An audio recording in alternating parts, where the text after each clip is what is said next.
So another raw vlog of President supposed to address us tonight, 8 p.m. As the naughty school children we are in this Orwellian nightmare state. And the national state of disaster has already been extended by another month. So I can't even go ahead and try and predict that that's what they are going to say to us. They being the National Corona Command Council, Cyril being just a spineless mouthpiece for the ANC and the NCCC. They should just have called it the NCCCP to be more accurate, but I digress. Are they going to unban cigarettes and alcohol tonight? Who knows? They might, not because they want to, because the ANC is getting very, very, very rich from all the sin taxes that are not going into SARS's coffers, but they are being channeled straight to the Thule House, thanks to their connections with the criminal underworld. So why would they want to deprive themselves of that revenue? They're quite comfortable position where they get to use the police and the entire criminal justice system as their personal goons and enforcers to take out their competition while they're just scooping and coining. So there really is no pressing need for the ANC to lift the booze and cigarette ban. If you think that they give a fuck about the economy and people losing their jobs and becoming destitute and poor and killing themselves and stringing themselves up from trees, where have you been the last 6 months? In fact, where have you been the past 26 years as this party has governed over increasingly declining, the continued decline of our economy, especially now since we're in the longest sustained downturn since the end of World War II.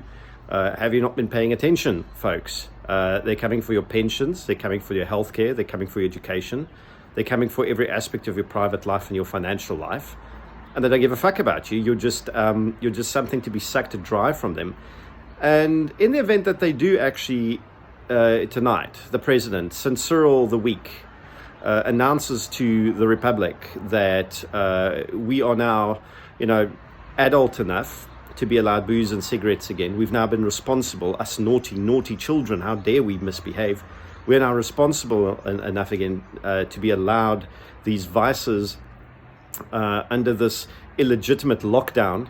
We're well past the curve, but it's still being sustained. Have you figured out yet that this has got everything to do with a boot crushing your face and got fuck all to do with the virus yet? In any event, if they announce the lifting of these bans, I predict that there will be a nauseating, sycophantic outpouring of ANC scrotum sucking from supposedly free citizens who are just so grateful for our malevolent overlords just throwing table scraps and table crumbs at them.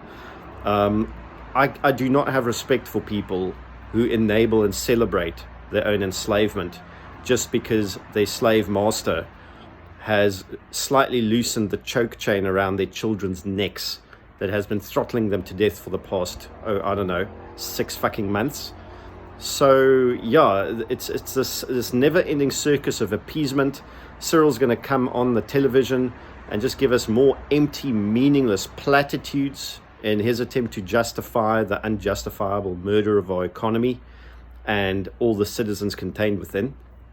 And the only thing that the silver lining that in the event when booze and cigarettes become unbanned again is that all the little jumped up little Stasis in blue uniforms who so vigorously enforce these evil laws will be made to look like the bunch of Gestapo tits they really are.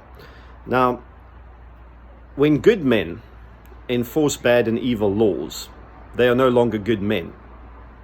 I don't think I need to really elaborate on that. And funnily enough, earlier today I was driving past Beyers Kloof on the way back here from Stellenbosch, and I noticed that Beyers Kloof was a complete deserted piece of real estate. No people there for wine tasting, no one there eating as far as I could tell. I don't even know if their restaurant's open. So speaking of sycophantic appeasement, I wonder how that has worked out for Beyers Stritter up until now, and if he's ready to send his good friend Cyril Ramaphosa another bottle of wine and another socially distant handshake. In event, I'm not going to be watching tonight's address. I have much more important things to do with my life, like sorting out my underwear drawer. Have a good evening. See you all soon. Bye.